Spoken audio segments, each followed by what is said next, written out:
thing that I think escape velocity and frictionless both have uniquely in common is that like they have extremely young time horizons. I think there's few venture investors who are like this young in their career and can actually make like benefit from 30, 40, 50 year bets. And like for us, DePIN still feels like day like 0.1. It's like, yes, we have maybe like now 1,500 companies instead of like 25 when we first started.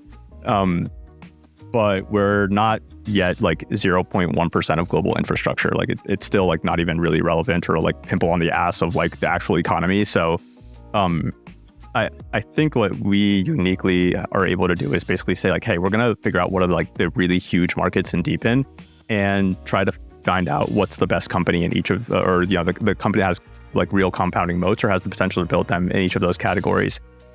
Because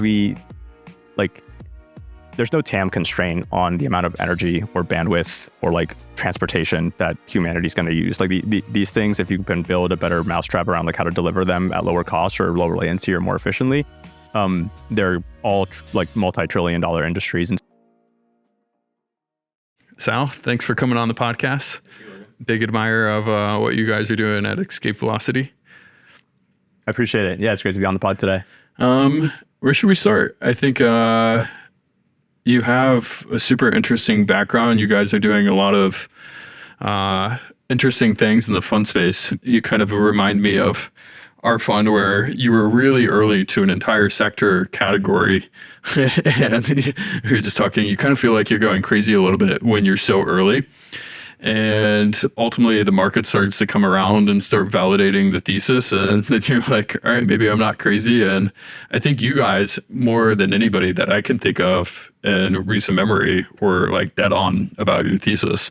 And the DePIN category, I would say it's still playing out, but the market is really kind of coming around to that. And so I would love to maybe parse apart a little bit of your background first, how you kind of came to be in the whole crypto market, and then we'll get into DePIN and Escape Velocity and some of your thoughts on the market.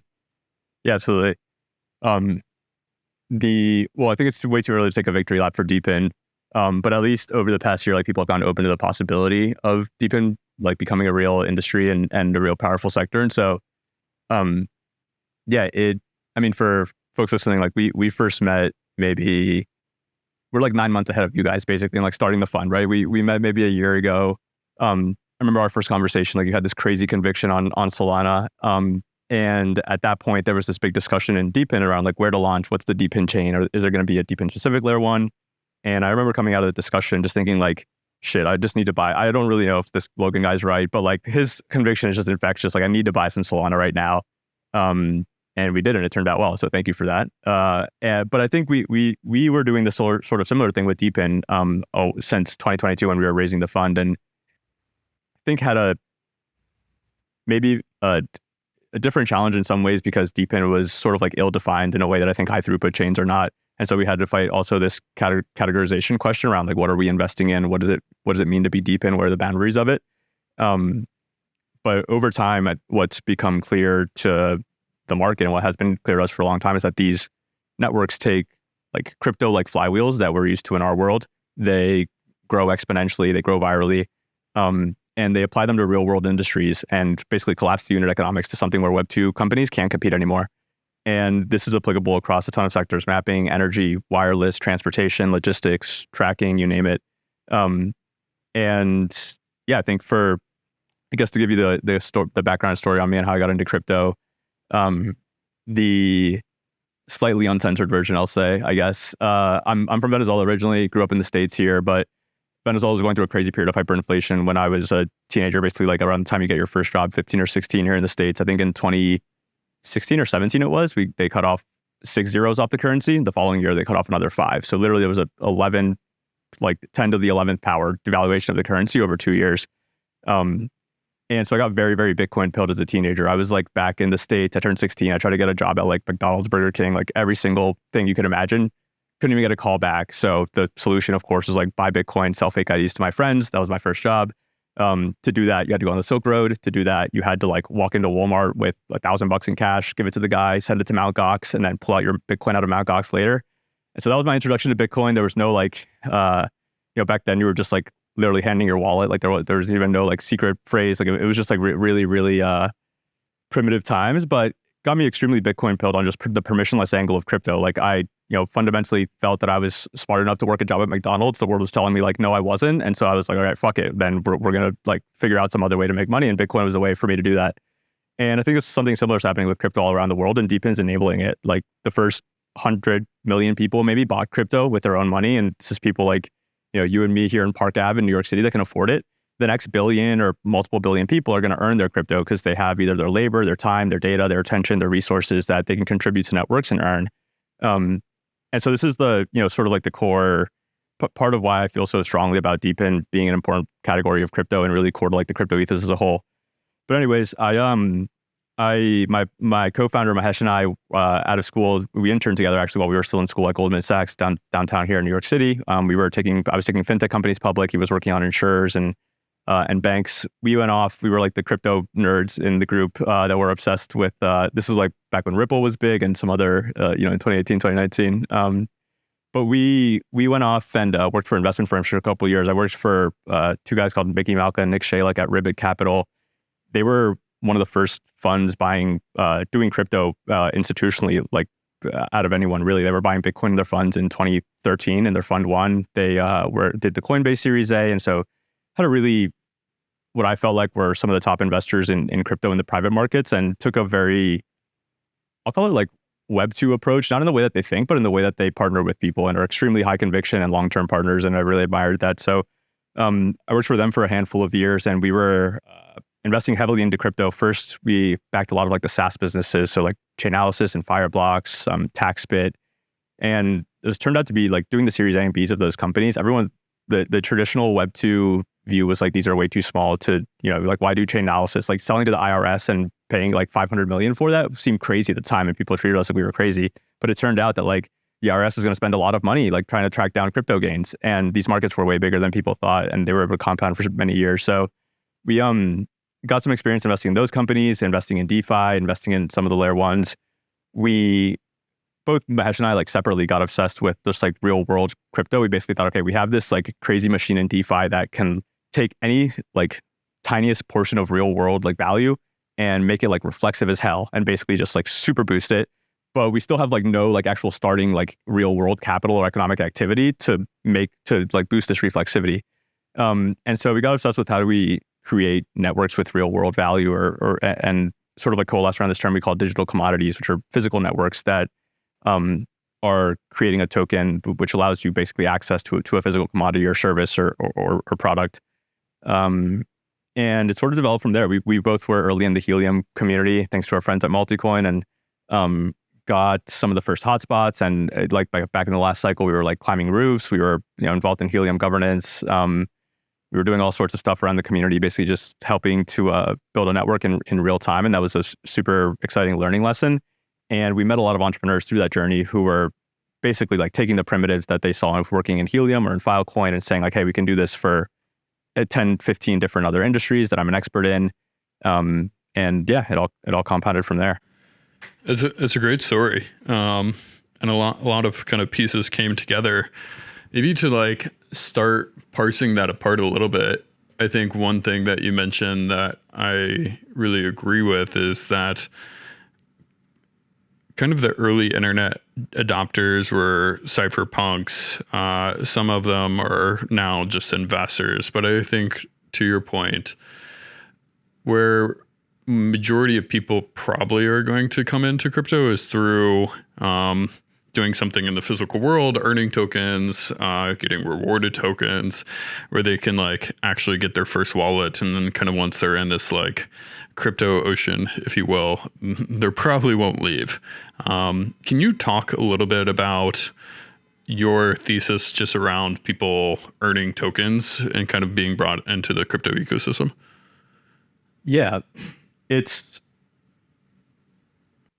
just the observed behavior we see both in crypto and in fintech, that giving people value first, and just also intuitively, like if you give people value first, they tend to be very it's called retentive in the ecosystem, especially when there's no expectation of value, right? It's different like airdrop farmers once you basically have an institutionalized industry of folks, but when people are using it for the underlying utility, I think you sort of like create this mental energy in users' heads where it's like, okay, this network is what I use to do this thing. And that creates brand value and that compounds over many people and creates a network effect. And so the broader picture though around like why it matters is just like public infrastructure is such shit, like especially here in the US, but many places, like we have very like obviously the bureaucratic like agencies that are supposed to do these things today aren't able to. And like if we just look around today, like there's like I see a 5G radio next to us, like we have these maybe security cameras near us, like there's all sorts of public infrastructure that could be improved, that I could like theoretically go climb and like fix that radio if I wanted to, but like how would I get paid for it? Like what gives me the right to do that? Am I going to get arrested? Like all these sort of like rules around who can contribute to the actual infrastructure that everybody uses today are very opaque, and it creates all these like transactional costs. That means that people can't actually contribute to common public infrastructure. And so it's both a question of like when you are given value and you earn through an ecosystem, like it's a very empowering, like from an end user perspective sort of feeling. I think that's like why I stayed in crypto for the last decade, why I think other people will too.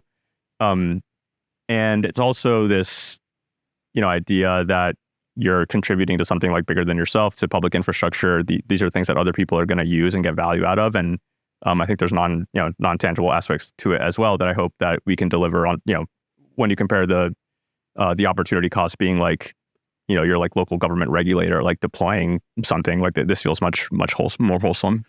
It is remarkable just how professionalized airdropping became in the last like 6 to 12 months. People are angry if they're not automatically granted tokens for really doing nothing in most cases. Occasionally they'll provide some value, but I think DePIN, whether it's HiveMapper or Helium, actually doing something in the physical world and then being rewarded for contributions to the network, to me seems like very much the first principles correct way to like actually approach this. If someone's doing something contributing in a positive value, sure, they should receive potentially a little bit of value in return. And to me, I think the more that I started going down this like DePIN rabbit hole, I really got infatuated with kind of collapsing the CapEx costs, because I think part of it's, yes, like we're bringing more people into the crypto ecosystem. That is exciting, but they still have to do things, and these products still have to be a meaningful improvement on kind of their Web 2 or current existing counterparts, either from a business side or the product side. And I think potentially you can have both better products and better businesses in the long term. Can you talk about the more in-depth on kind of like collapsing the CapEx, so to speak, on the business side and almost pushing that to kind of end consumers and rewarding them for helping contribute to those networks? Yeah. I think about it in two separate like effects or impacts that are, they usually come together, but they're two fundamental different impacts. One is the fact that it's like the upfront cost. You don't need to, maybe raise $1 billion, $10 billion, $100 billion to collapse to build a network.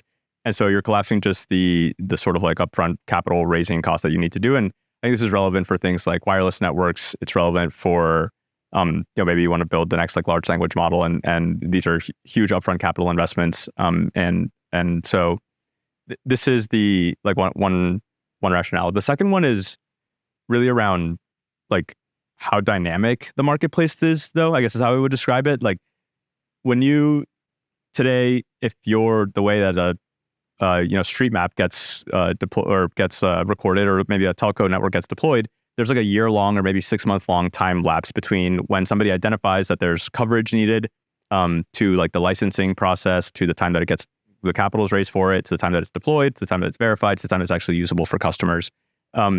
And DePIN like collapses that, which I think is much more powerful actually than collapsing like the absolute quantum of capital that we need to raise, because other people have like there's ETFs, there's private equity fund, like there's many vehicles by which you can raise a shit ton of money nowadays, but there's not many vehicles by which you can just like create an extremely short feedback loop between supply and demand in a real world marketplace.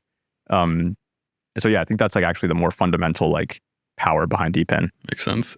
Part of my time at Tesla, I was always like decrease the feedback loops as quickly as possible, or increase the feedback loop so that you can iterate on the product faster, because you're going to be wrong and your goal is to be less wrong.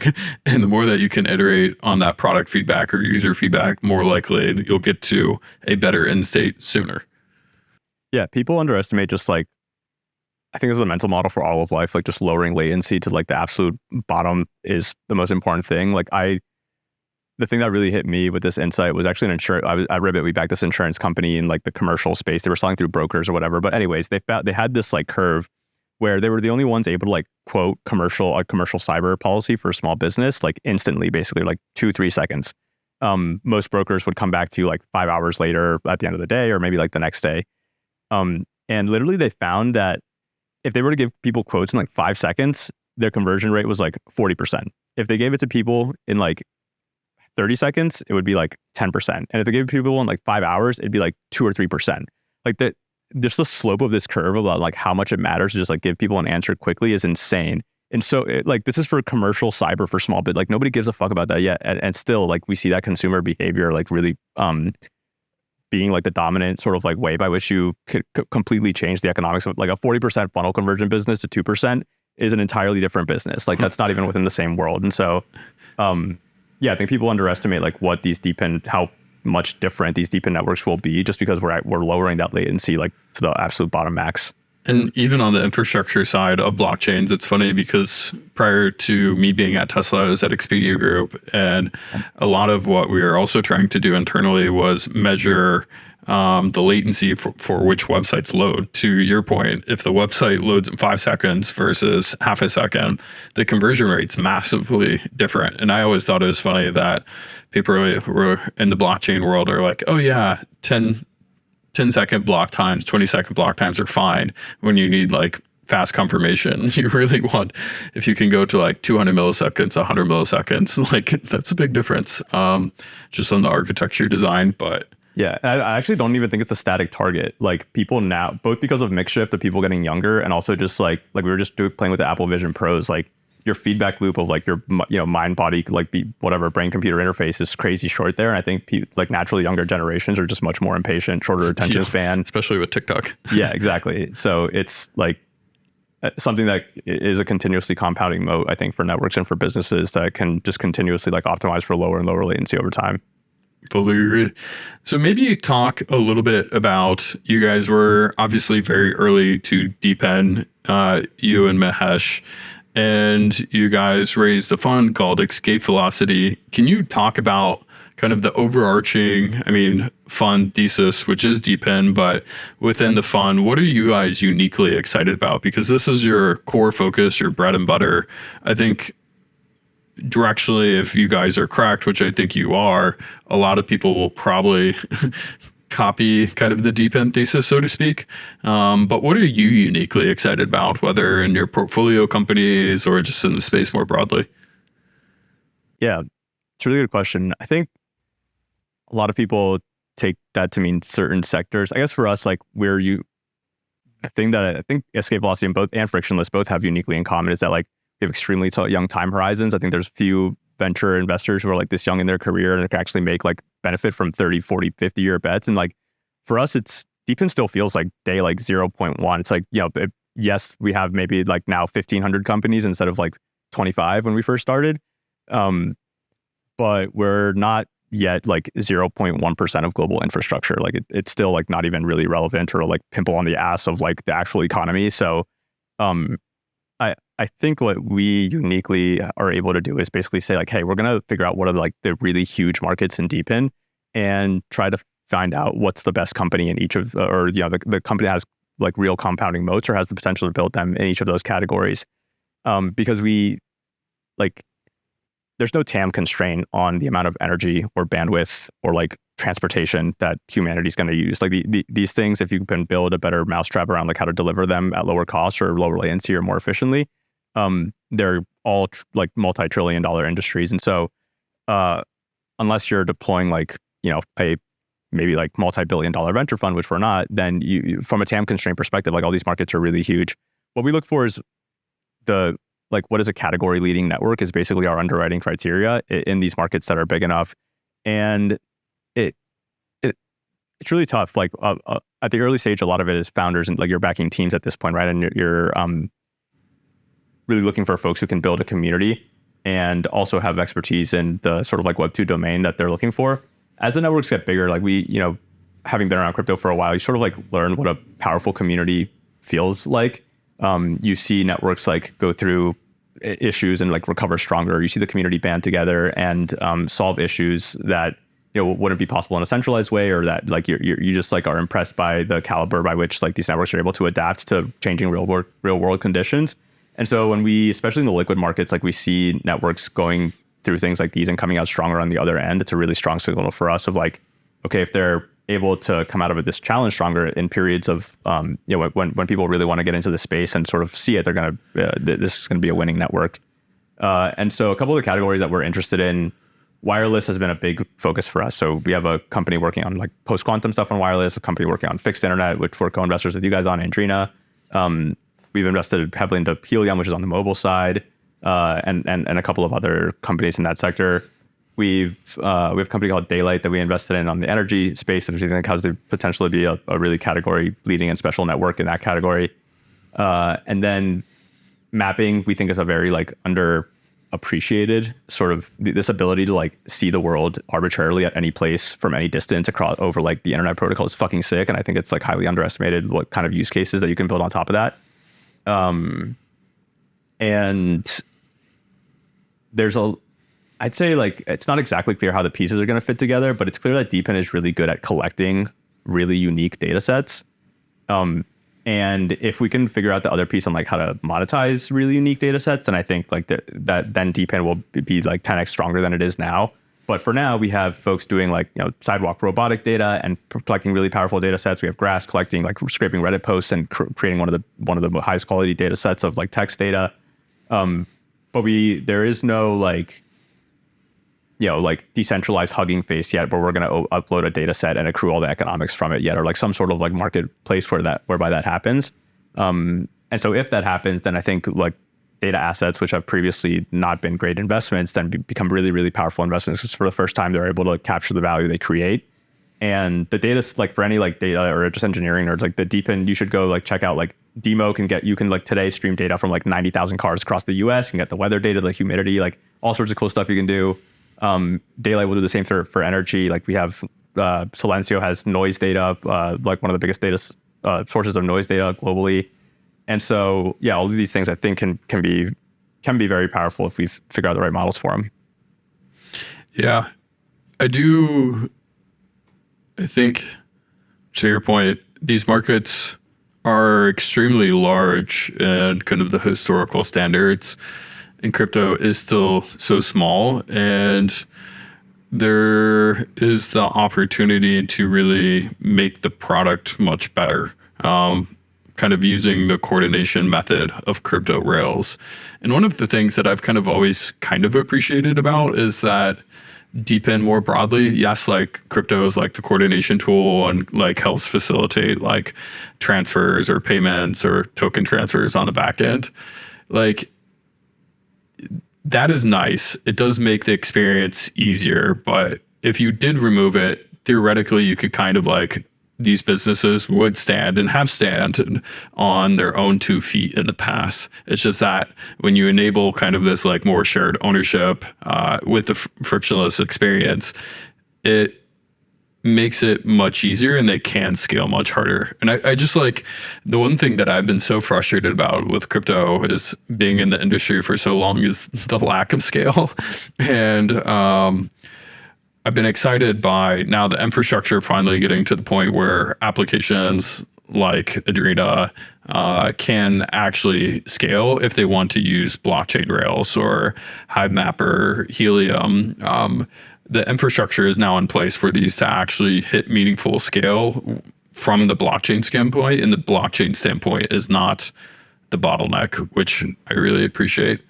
But maybe riffing off one thing that you said, I think totally agree with that. They're great on kind of bootstrapping the supply, but historically, one of the complaints about DePIN or the DePIN skeptics will say, look, they are great about getting a bunch of supply, but the demand's not there. What's kind of your critique or steelman on kind of the demand side of majority of these networks today? Yeah. I actually think that the demand side, the right mental model to think about it is that there's this trade-off between how quickly you can bring demand side on and how decentralized you want to be. Like there are DePIN networks today that have a centralized gateway on top, creating revenues, and sort of like maybe they pass some of that onto the network or maybe not, or maybe it's unclear how much they pass. But that exists today. Like you can create a business on top of HiveMapper or Helium and like sell and like make money selling to real world businesses. I know because we have a bunch of friends that do it.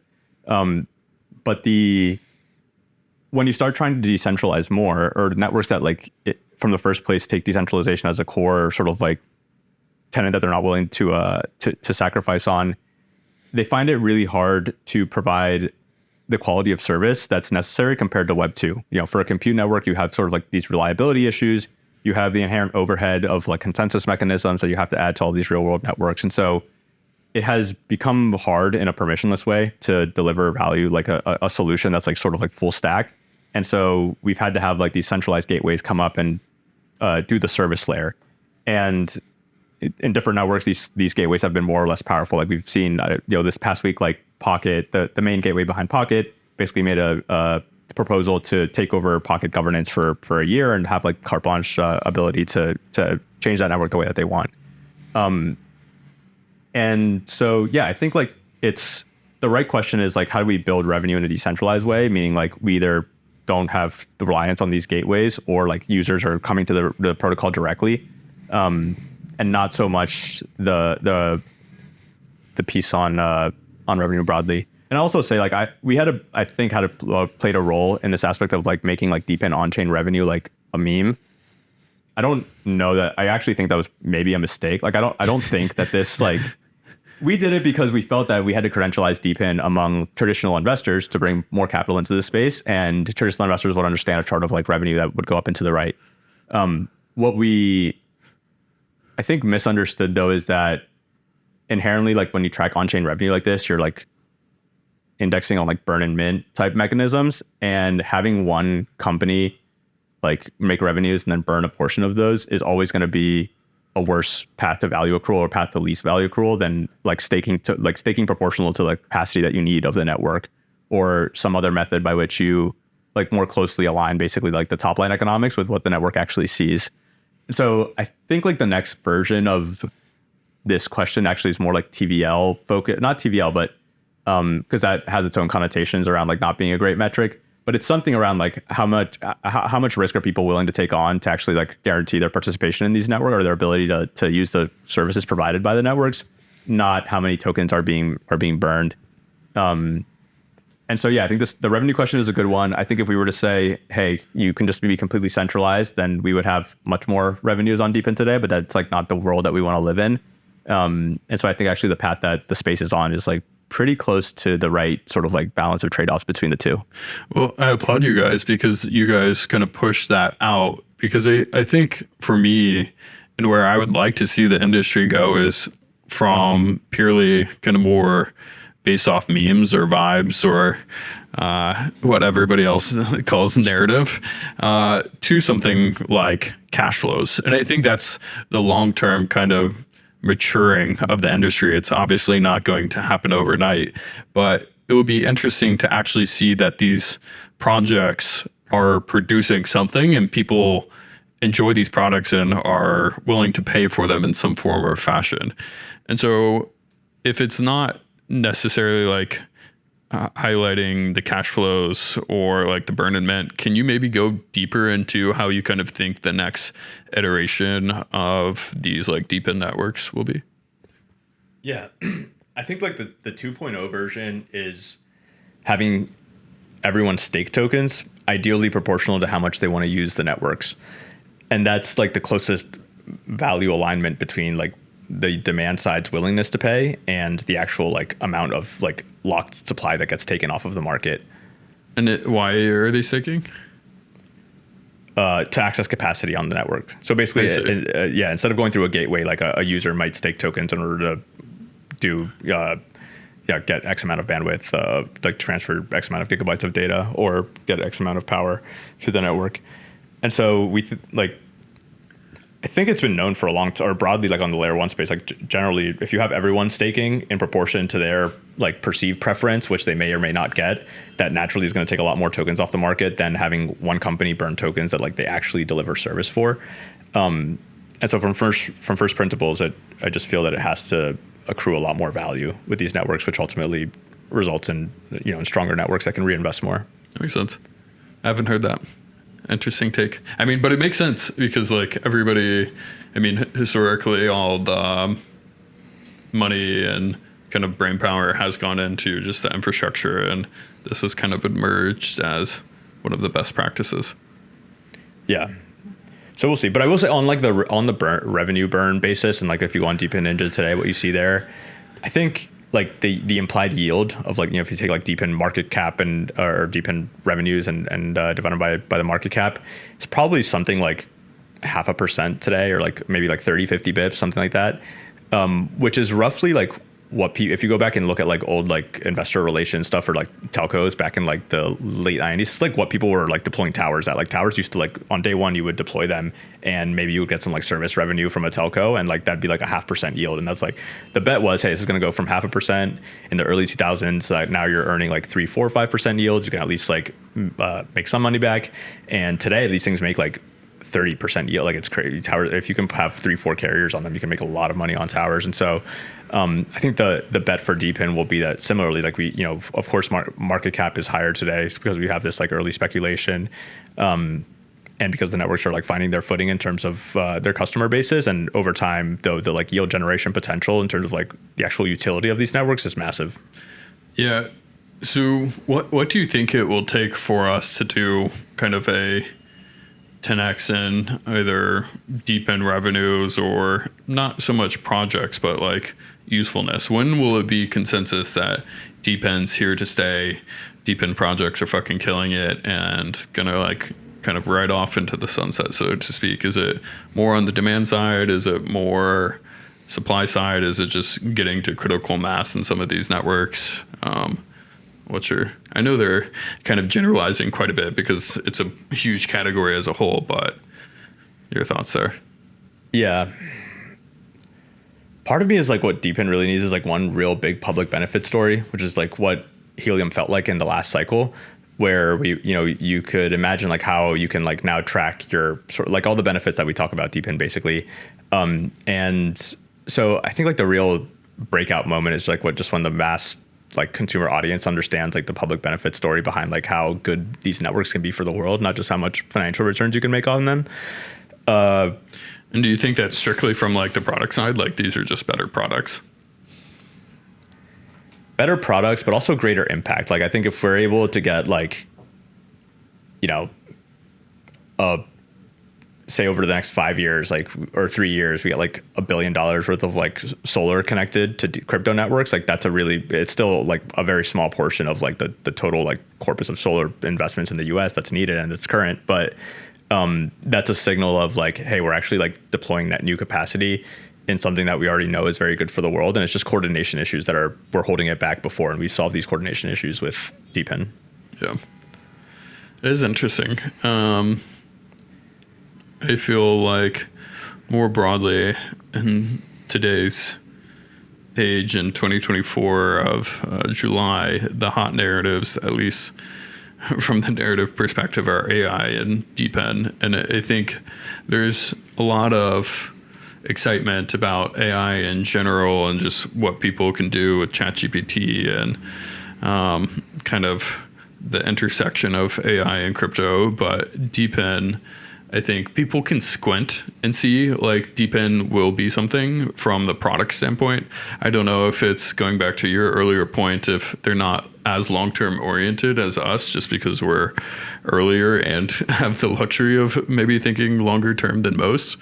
But it's definitely will be exciting to watch over the next 5 to 10 years and see how these networks mature. For sure. I think a lot of the crypto people, like the people that have been around crypto for a while too, will converge onto DePIN. Like DePIN tends to like trail crypto. I've found by like 2 to 3 years in terms of like maturity and like basically themes. Like we're just figuring out how to use like economic security for DePIN now, and starting to see like liquid staking and more experimentations around that, which I would have, was sort of like happening in like the 16, 17, 18, whatever phase of broader crypto. So I think we'll get these people as soon as like when it becomes clear that like there's going to be real world fiat revenues coming into, then crypto people know what that means, like what reflexivity they've been trained now for many years on like the effects of that. So I think it'll be easier for them to extrapolate like how powerful the networks can become. There's just these, frankly, like correct questions now around like, are these actually decentralized? What rights do I get as a token holder? Are these things going to disappear and vanish? Basically, like you need to tie the physical component to the on-chain component, and get people comfortable with that. What I think this debate has also been had in the layer 1 kind of and layer 2 infrastructure for some while about what is the correct amount of decentralization. I don't know if the market even knows today, because I mean, Bitcoin has like 10 to 12,000 nodes. Ethereum has like on any given day, 4,500 to 6,500 full nodes. Solana has like 2,000 to 3,000 full nodes. And then the newer like high throughput networks have like 100 to 200, and some of them have less than 50. And so I think it's been interesting to me just watching this, because the ethos of the early community within crypto is like, yes, this has to be super decentralized. If it's not decentralized, like, what are you doing? And now it's kind of all across the spectrum of, hey, we may not be as decentralized, but maybe we're faster, better, cheaper, whatever. What's kind of your take on like the decentralization blend within DePIN? Because you said potentially you could have higher revenues today if you weren't as decentralized. Yeah. I feel like I've like swung on the pendulum on this back and forth like 6 times over my crypto career. Where I feel today is that DePIN's fundamentally different in that like these networks take a long time to, like, they're just less set in stone, I think, than something you can't expect them to be set in stone the way that even a DeFi primitive might be, and definitely not something like Bitcoin might be, or a layer 1. What I've been advocating for, like what I push for in our portfolio, is like token holders should have extremely strong veto rights. But besides that, I think coin voting is like a complete cancer for the industry, and it's just a complete waste of time, and is like, we make fun of like Web 2 company enterprises being like adult babysitting shops, but like crypto governance is like literal adult babysitting, like, or not even baby. I guess there's no supervisor, so it's just like the fucking playground of idiots. We should just let the teams cook. Like I really think like if you own a token, the core team in the DePIN should be able to like make pretty much protocol changes, at least for a period of like a year or so, without any sort of like oversight from governance. Your oversight should be you can fork the network if you need to, or maybe like once a year, you can revoke these rights. But I think like the space arrived at this conclusion because it was like, for securities laws, like we need everyone in the network to participate in some way and not just be financial buyers. And then it turned, it may be just a meme. I don't know if it's actually real, and I think it's actually not. But like that participating in governance is like enough work to not be considered a security. And so now like let's just give everyone these really complex governance rights and give them a bunch of work that like they have no need or interest in doing. And I think that's completely backwards. Like as a liquid token holder, like investor fund, like what makes me sleep well at night is like, one, knowing the teams are not going to rug, which means that we have like veto rights over maybe like taking their tokens, or like I know exactly where their tokens are on chain and what their incentives are. And we care about like having like transparency and sort of like visibility, but not around like we don't want to vote on like individual governance parameters or protocols. And I think like if we chose the one team out of like the 15 that are working on this to do it, then we're doing it because we trust them and we want them to have like the leeway to move quickly.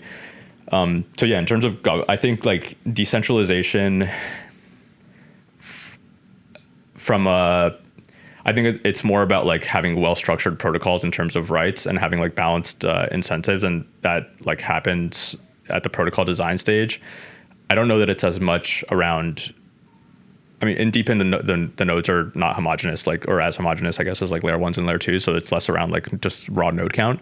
And I think also less around like token ownership of insiders. I just think we should have better structured governance, meaning veto rights and very limited scope. Not we should have like a lot of people with a say over what the network does. Yeah. It's kind of like when everybody, I don't know, it's kind of, the Thomas Edison quote was like, if I asked everybody what they wanted, they would say a faster horse. Like the governance by community or committee is often kind of the death blow. And I was watching a podcast recently with Tesla's former head of AI on like autonomous robots. He was like, one of the things that I learned with Elon is it's very helpful in larger organizations or organizations that hit some level of scale to empower someone with a big hammer and essentially come in and like just make decisions and move on. And I think that has also plagued some of these other infrastructure and the blockchain space because there's so many different choices and so many people kind of putting their thoughts into the market that it's not bad per se, but it just slows down the speed of iteration. And that speed in business is just everything, and got to make that flywheel crank as fast as possible. Yeah, goes back to the latency point. It's just like, it's literally it. Yeah. What are you excited about in DePIN, Logan? I think the interesting thing to your point, I think the coordination standpoint, I'm just excited about products. Like very, very excited about products. I feel like I went down the road probably way too far on the infrastructure side. And because I just wanted to make sure that if products ultimately achieve some product market fit, that they didn't fall flat on their face. And it just made me so sad to see time and time again these early kind of breakout applications get to some level of scale and then just like having anti-network effects because the underlying blockchain infrastructure could not support that level of scale that they wanted. And so I feel like the further that I got down that rabbit hole, it was like, all right, I'm tired of talking about infrastructure. Like, just give me an app. And to me, when I started wrapping my head around what DePIN ultimately enabled via coordination, it just made sense. Like, I think one of my potential superpowers is just kind of cutting through the bullshit and trying to like think longer term. I think if you can think from in the venture perspective and that 10-year time horizon and actually make investments for that 10-year period out, there's a lot of alpha, including thinking about the largest markets. And to me, wireless Adreno with fixed internet access, they're absolutely huge markets. And previously, it was just harder to coordinate on crypto rails, and it's been cool to see these networks start to come together. And then even getting past the product, the next iteration to me after like the Ponzi-onomics and just kind of like throwing your like finger up in the air and saying like, I think it's worth this much, is cash flows. And that seems like the natural step of, all right, you build products and then it's like, all right, do people care about your product? It's like, do they pay for it in some form or fashion where you can show money? And so to me, all these pieces are kind of lining up. It would be obviously great if we can have like that one breakout app. So like it's kind of definitive, but I think the smart money, in my opinion, is already moving in this direction. To your point, I think the broader crypto community is probably a year or two behind, but that's kind of always how it is. They're a little bit slower than most. Yeah, 100%. I think there'll be some cool DePIN products coming out this year. I'm wearing my smart ring right now that I got by staking Solana. Nice. Yeah, hopefully a few more. So whether in your portfolio or kind of like adjacent, what specific products are you excited about for the rest of 2024 or like kind of maturing throughout 2025? Yeah, the two that I'll mention, which I think are not like the most novel from just like a novelty perspective, but like the most important are one, Andrina and home internet. Like we've already talked about it a bit, but it's effectively like think about investing in solar panels for your house, right? You make a big purchase and now you have your energy guaranteed for the next 10 years, and maybe you can sell it back to the grid and make some extra money, or the things last 20 years. So like, you make your money back in 10 and you got 10 years of sort of like bonus returns on top, or extra electricity. Andrina's trying to take this model and just basically do it for internet. And it's way more powerful there because a router costs like 50, 100, maybe a super premium router, 150, $200, not 20K for a solar panel or solar installation. So you don't need to deal with like lenders and this entire ecosystem of like Wall Street, but you can give people the same sovereignty pitch back of like, hey, buy this device. You're gonna like now provision your own internet access. The cost that you would have paid by like paying your regular internet bill, you basically get paid back in like 6 months. And this device is going to last you 5 years. So you get like, your tail end economics of owning the asset are like really compelling. And I think this like ownership, resilience, like sovereignty thing will like resonate in consumers' heads in a way of like, we see power outages and you want to have backup power, or the internet goes down and you want to like have sovereignty over that. And so I think, yeah, they'll do really well selling routers that effectively, connect with each other and to the grid that they have set up in like apartment buildings and other types of buildings in the cities that they cover. The other one that's similar is Daylight on the energy side. Or sorry, go ahead. You want to maybe briefly on Adrena? Yeah. I think one thing that got me super excited after diving deeper into that was just how expensive the cost of the last mile actually was to transport from the data center, because the data center backhaul was actually, you can get really cheap internet, like extremely fast internet. It's just hard to transport that from the data center where it's the internet or fiber is already located to these different parts. And the technology that Adrena built kind of combined with the sovereignty was super interesting, where you have the sovereignty aspect, but you also just have a better product at the end of the day because it's cheaper internet. And going back to like the questions that we've had around demand side throughout this podcast is like, everybody needs fucking cheaper internet. Like if you can lower internet costs and provide equal or better experience, I think a lot of people will opt into that. Yeah. I totally agree. And the level of coordination costs, I think people that are not investors or in this stuff every day don't realize, but like in energy, for example, like a solar today, like if you get solar panels on your house, probably like 60, 70 cents of that dollar is going to like licensing, taxes, financing, soft costs, like all the stuff that is, or labor, not all the stuff that's not associated with like the actual like installment of devices on your home. For, I guess the equivalent for like, I don't know the exact numbers, but we can literally do like a submarine cable from like the United States to like Europe or South America for like, I don't know, a couple $1 billion, but you could not deploy like last mile internet in New York City for a few $1 billion. Like that's the scale of like coordination costs it's so hard to actually build this last mile. And Andrina just like partners with real estate property managers and future proofs they're building. And they figured out this mousetrap that already the economics are proven to be much lower. They're already doing internet for $30 a month. Like you can go and get it today. Well, not in this part of Manhattan, but other parts of New York, you can go and get it today for $40 a month or $30 a month. And so, yeah, I totally agree. It's going to be an absolute no brainer. Nobody has loyalty towards their fucking Comcast or whatever. Like they should absolutely be earning tokens for the internet they're providing and consuming. And hopefully they may surprise some people with how much ARR they're actually producing when they start flipping the switch. Absolutely. Yeah. They have more than 10,000 people using their network today for internet every day. I'll say that. The other company that is a similar vein is Daylight, which I've also already mentioned, but on the energy side, they are taking a similar path on basically trying to collapse the cost of deploying new electrification for homes.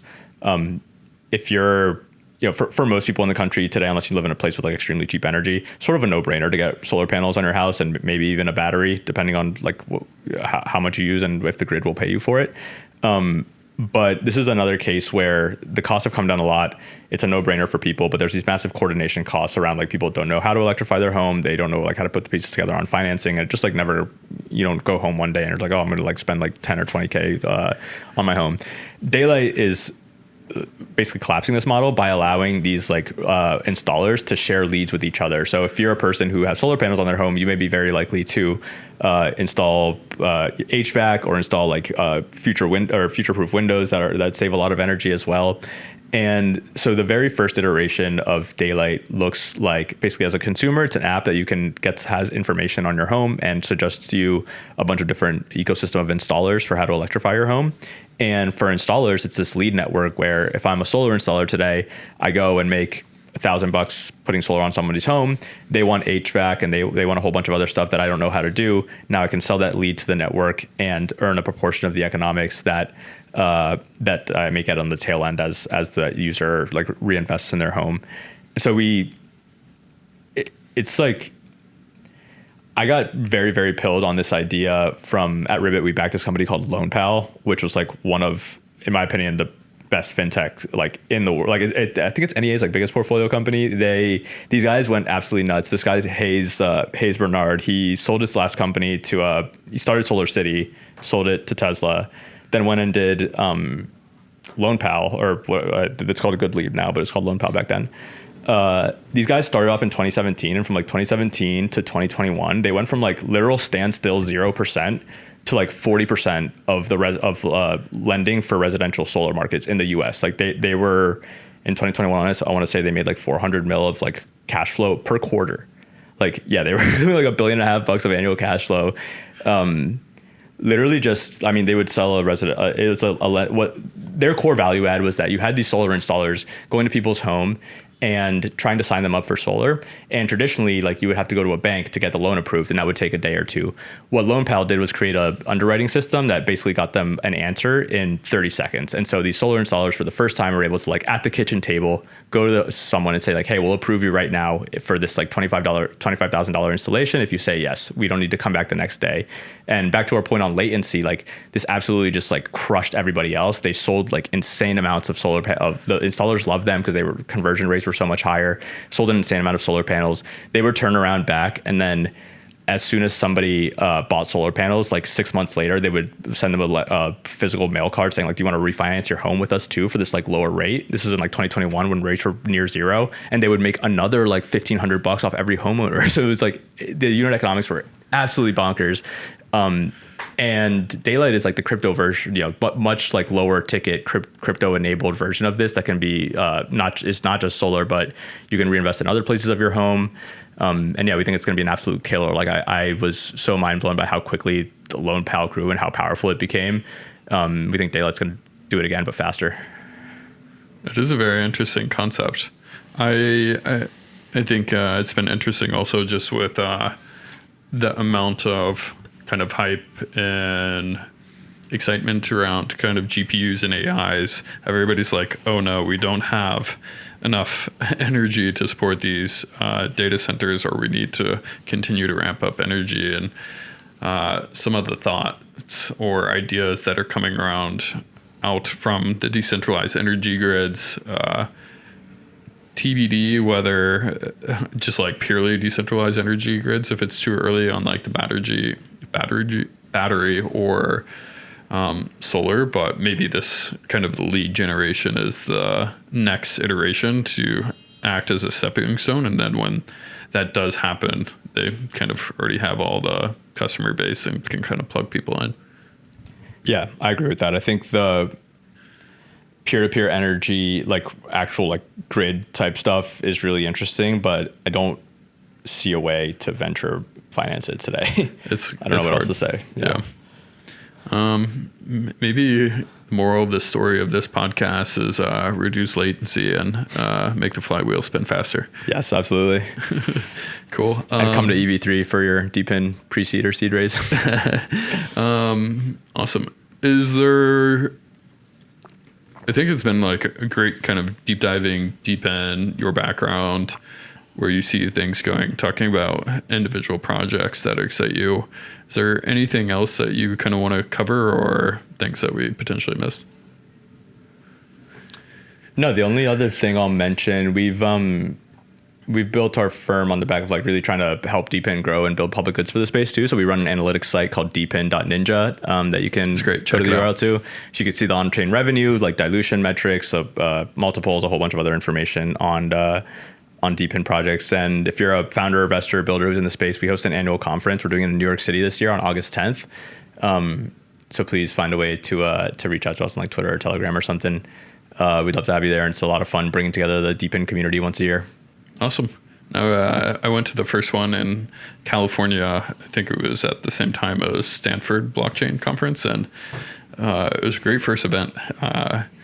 It, I think, will go down in history with the inception of the industry, or one of the first. But Sal, thanks for coming on the podcast. It was a really good conversation. Everybody needs to move faster, reduce latency. The industry really is just starting, but I think it has the potential to be a much bigger part of GDP in the future. So appreciate you coming on and sharing all your thoughts. Yeah, thanks, Logan. Appreciate it.